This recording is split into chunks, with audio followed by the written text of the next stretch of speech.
10th standard മാത്സിലെ 12ാമത്തെ ചാപ്റ്ററായ solids എന്ന ചാപ്റ്ററിലെ page number 267 മൂന്നാമത്തെയും നാലാമത്തെയും ക്വസ്റ്റ്യൻസ് ആണ് ഈ പാർട്ടിൽ എക്സ്പ്ലെയിൻ ചെയ്യുന്നത്.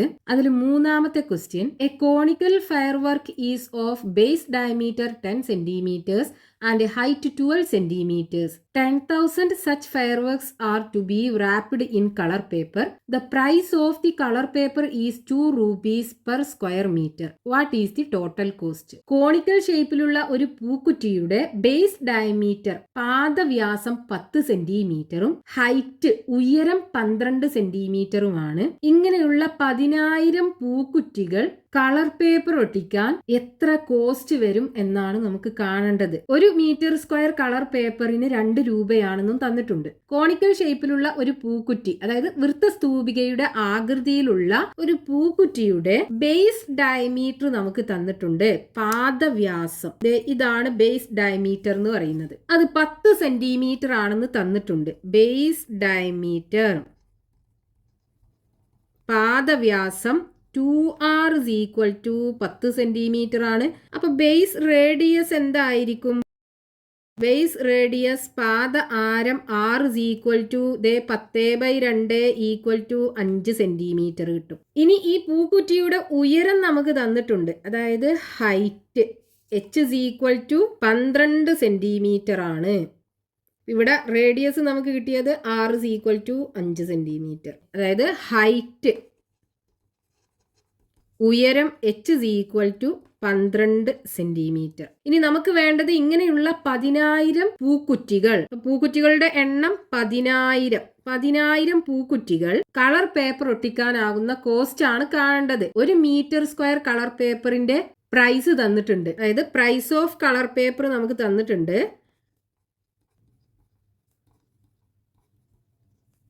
2 രൂപ, 2 rupees per meter square. 1 metre സ്ക്വയറിന് 2 രൂപയാണെന്ന് തന്നിട്ടുണ്ട്. ഇനി നമുക്ക് വേണ്ടത് ഇങ്ങനെയുള്ള 10,000 പൂക്കുറ്റികൾ കളർ പേപ്പർ ഒട്ടിക്കാനാവുന്ന കോസ്റ്റ് ആണ്. അപ്പൊ അത് കാണാൻ നമ്മൾ എന്ത് ചെയ്താൽ മതി? ഒരു പൂക്കുറ്റിയുടെ ടോട്ടൽ സർഫസ് ഏരിയ കാണുക, എന്നിട്ട് അതിനെ 10,000 കൊണ്ട് മൾട്ടിപ്ലൈ ചെയ്താൽ 10,000 പൂക്കുറ്റികളുടെ സർഫേസ് ഏരിയ കിട്ടും. അതായത് 10,000 പൂക്കുറ്റികൾ റാപ്പ് ചെയ്യാൻ ആവശ്യമായ കളർ പേപ്പറിന്റെ ഏരിയ കിട്ടും. എന്നിട്ട് ആ ഏരിയനെ 1 മീറ്റർ സ്ക്വയറിന്റെ പ്രൈസ് കൊണ്ട് മൾട്ടിപ്ലൈ ചെയ്താൽ നമുക്ക് ടോട്ടൽ കോസ്റ്റ് കിട്ടൂലേ? അപ്പൊ ആദ്യം നമ്മൾ എന്ത് ചെയ്യണം? ഒരു പൂക്കുറ്റിയുടെ ടോട്ടൽ സർഫസ് ഏരിയ കാണണം, അതായത് ഒരു പൂക്കുറ്റിയുടെ ഉപരിതല പരപ്പളവ് കാണണം. അപ്പൊ ഉപരിതല പരപ്പളവ് ടോട്ടൽ സർഫസ് ഏരിയ എന്ന് പറയുമ്പോൾ ബേസ് ഏരിയയും കേർവ്ഡ് സർഫസ് ഏരിയയും അതിൽ ഉൾപ്പെടും. അപ്പൊ TSA of total surface area of 1 fire work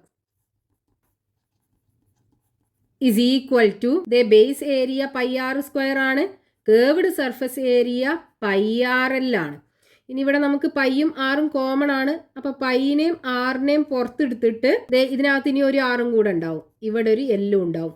അപ്പൊ pi r into r plus l, ഈ ഫോർമുല ഉപയോഗിച്ചിട്ട് നമുക്ക് ഒരു പൂക്കുറ്റിയുടെ ടോട്ടൽ സർഫസ് ഏരിയ കാണാം. അപ്പൊ പൈ ഇൻറ്റു ഇവിടെ 5 സെന്റിമീറ്റർ ആണ്, 5 ഇൻറ്റു ആർ പ്ലസ് എല്. അപ്പൊ 5 സെന്റിമീറ്റർ ആണ്, എല്ല് നമുക്ക് അറിയൂല. അപ്പൊ ആദ്യം നമ്മൾ എന്ത് ചെയ്യണം? ഈ എല്ല് കാണണം. അതിനിവിടെ നോക്കൂ, നമുക്ക് ഹൈറ്റും തന്നിട്ടുണ്ട്, റേഡിയസ് അറിയാം. അപ്പൊ ഇനി ഇതേ സ്ലാൻഡ് ഹൈറ്റ് എല്ല് കാണാലോ, ചരിവ് ഉയരം. ഇവിടെ ഒരു റൈറ്റ് ആംഗിൾ ടു ട്രയാംഗിൾ ഉണ്ട്. ഈ റൈറ്റ് ആംഗിൾ ടു ട്രയാംഗിളിനകത്ത് പൈതഗോറസ് തിയറം കൊടുത്താൽ മതി. നോക്കൂ, ഈ എല്ല് എന്ന് പറയുന്നത് ഹൈപ്പോട്ടന്യൂസ് അല്ലേ?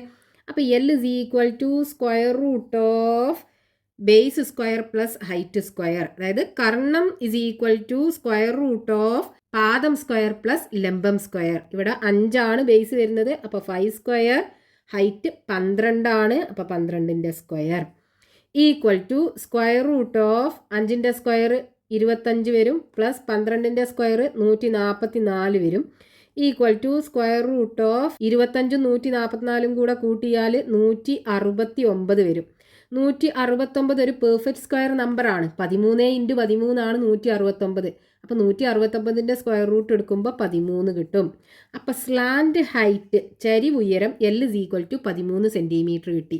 ഇനി ഇവിടെ കൊടുക്കുക. അപ്പൊ എല്ലിന്റെ സ്ഥാനത്ത് 13 കൊടുക്കുക, equal to pi into 5 into 13 plus 5 18 വരും. അപ്പൊ ഇവിടെ 18. ഇനി 5 × 18 90 വരും. 90 പൈ സെൻറ്റിമീറ്റർ സ്ക്വയർ ആണ് നമുക്കിത് ഒരു പൂക്കുറ്റിയുടെ ടോട്ടൽ സർഫസ് ഏരിയ കിട്ടുക. ഇനി നമുക്കിവിടെ ഇതിന്റെ കോസ്റ്റ് ആണ് കാണേണ്ടത്. അപ്പൊ നമുക്ക് എന്ത് ചെയ്യാം, ഈ പൈയുടെ വാല്യൂ സബ്സ്റ്റിറ്റ്യൂട്ട് ചെയ്യാം. പൈയുടെ വാല്യൂ 3.14 അല്ലേ. അപ്പൊ ഇവിടെ നമ്മൾ 90 × 3.14, അപ്പൊ 314നെ 9 കൊണ്ട് മൾട്ടിപ്ലൈ ചെയ്യുക. 4 9 36ന് 6, ബാക്കി 3, 1 9 9, 9ക്ക് 3 കൂട്ടിയാൽ 12ന് 2, ബാക്കി 1, 3 9 27, 27 1 28 കിട്ടും. ഇനി ഇവിടെ ഈ 90ന്റെ 0 ഉണ്ടല്ലോ, അതും കൂടെ ഇവിടെ ഇട്ട് കൊടുക്കുക. ഇനി ഇവിടെ ഡെസിമൽ കഴിഞ്ഞിട്ട് 2 ഡിജിറ്റ്സ് ഉണ്ട്. അപ്പോൾ 1 2 ഡെസിമൽ ഇവിടെ വരും. അപ്പോൾ 282.6 സെൻറ്റിമീറ്റർ സ്ക്വയർ ആണ് നമുക്ക് ഒരു പൂക്കുറ്റിയുടെ ടോട്ടൽ സർഫസ് ഏരിയ കിട്ടുക. അതായത് 90 പൈ സെൻറ്റിമീറ്റർ സ്ക്വയർ. ഇനി നമുക്ക് 10,000 പൂക്കുറ്റികളുടെ ടോട്ടൽ സർഫസ് ഏരിയ വേണ്ടേ. Area of 10,000 fireworks equal to ഇതിനെ 10,000 കൊണ്ട് മൾട്ടിപ്ലൈ ചെയ്യാം.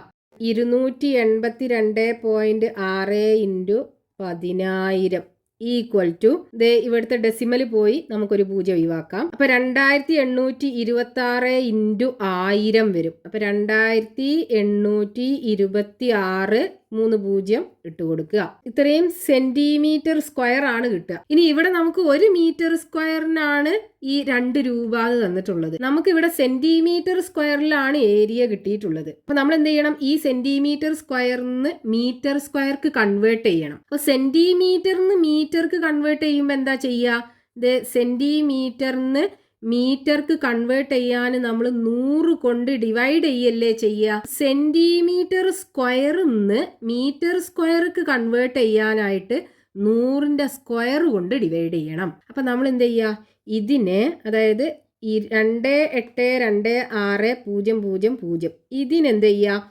100ന്റെ സ്ക്വയർ എന്ന് പറയുമ്പോൾ 100 × 100 ഇത് കൊണ്ട് ഡിവൈഡ് ചെയ്യുക. അപ്പോൾ ഇവിടെ 2 0 വെട്ടിപ്പോകും, ഇവിടുത്തെ ഒരു 0 വെട്ടിപ്പോകും. ഇനി ഇവിടെ ഒരു 0 അല്ലേ, അപ്പോൾ ഇവിടെ ഇങ്ങോട്ട് ഒരു പ്ലേസ് മാറ്റിയിട്ട് ഡെസിമൽ ഇട്ട് കൊടുക്കുക. അതായത് 282.6 മീറ്റർ സ്ക്വയർ ആണ് നമുക്കിതേ 10,000 പൂക്കുറ്റികളുടെ ടോട്ടൽ സർഫസ് ഏരിയ വരിക. ഈ 10,000 പൂക്കുറ്റികൾ പൊതിയാൻ വേണ്ട പേപ്പറിന്റെ അളവ് കിട്ടി. ഇനി നമുക്ക് total cost കണ്ടൂടെ.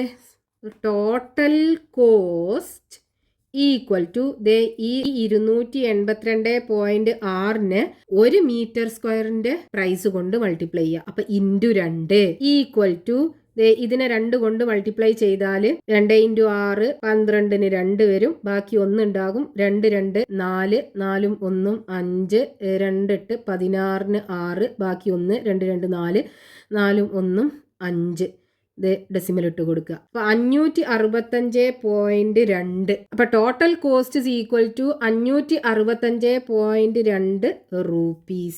Next question, page number 267, question number 4.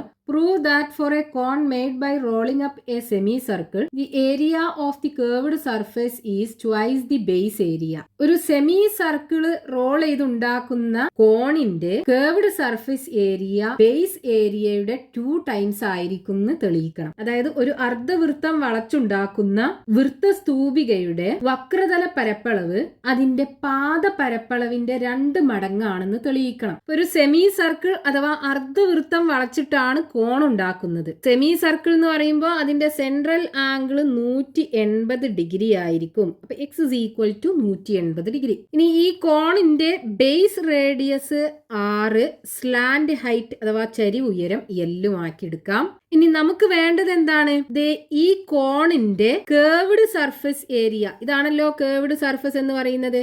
ഇതിന്റെ ഏരിയ ഈ ബേസ് ഏരിയയുടെ 2 മടങ്ങാണെന്ന് പ്രൂവ് ചെയ്യണം. അതായത് curved surface area equal to 2 × base area ആണെന്ന് തെളിയിക്കണം. ഇതാണ് ക്വസ്റ്റ്യനകത്ത് പറഞ്ഞിട്ടുള്ളത്. വക്രതല പരപ്പളവ് ഈക്വൽ ടു 2 × പാദ പരപ്പളവാണെന്ന് തെളിയിക്കണം. അപ്പൊ ഇവിടെ ബേസ് ഏരിയ കാണാനുള്ള ഫോർമുല എന്താണ്, ബേസ് ഏരിയ എന്ന് പറയുമ്പോൾ ഇതൊരു സർക്കിൾ ആണ്, സർക്കിളിന്റെ ഏരിയ കണ്ടാൽ മതി. അപ്പൊ ബേസ് ഏരിയ പാദ പരപ്പളവ് ഈക്വൽ ടു πr² വരും. ഇനി ഇതിന്റെ കേർവ്ഡ് സർഫേസ് ഏരിയ ആണെന്നുണ്ടെങ്കിലോ, കേർവ്ഡ് സർഫേസ് ഏരിയ വക്രതല പരപ്പളവ് ഈക്വൽ ടു പൈ ആർ എല്ലാണ് ഫോർമുല.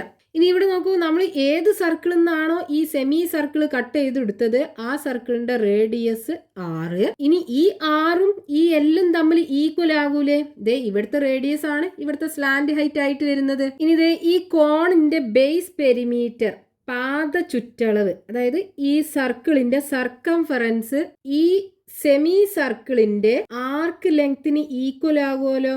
ദേ ഈ സെമി സർക്കിൾ വളച്ചിട്ടാണ് ഈ കോൺ ഉണ്ടാക്കുന്നത്.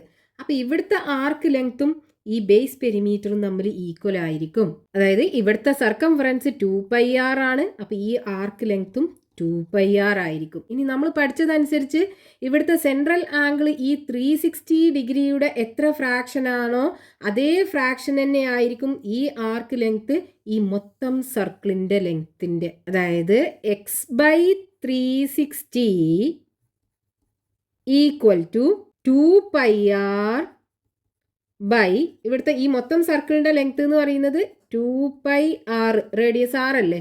2π വെട്ടിക്കളയാം. ബാക്കി x/360 ഈക്വൽ ടു r/r കിട്ടും. ഇവിടെ x എന്ന് പറയുന്നത്, അതായത് സെൻട്രൽ ആംഗിൾ 180 ഡിഗ്രി അല്ലേ. അപ്പൊ 180/360 equal to 6/6.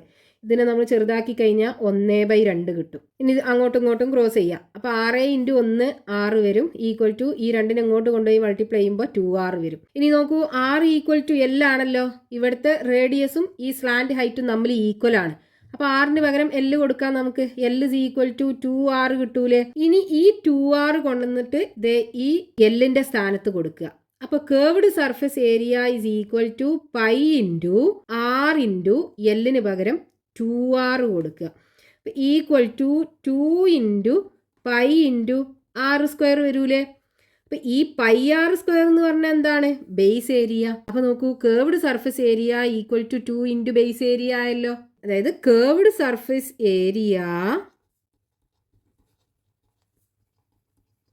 Equal to 2 into ഇത് ബേസ് ഏരിയ ആണ്. ബേസ് ഏരിയ ഇതാണ് നമുക്ക് ക്വസ്റ്റ്യനകത്ത് പ്രൂവ് ചെയ്യാനുണ്ടായിരുന്നത്. വക്രതല പരപ്പളവ് ഈക്വൽ ടു 2 ഇൻറ്റു പാദ പരപ്പളവ്. അത് നമുക്ക് കിട്ടി.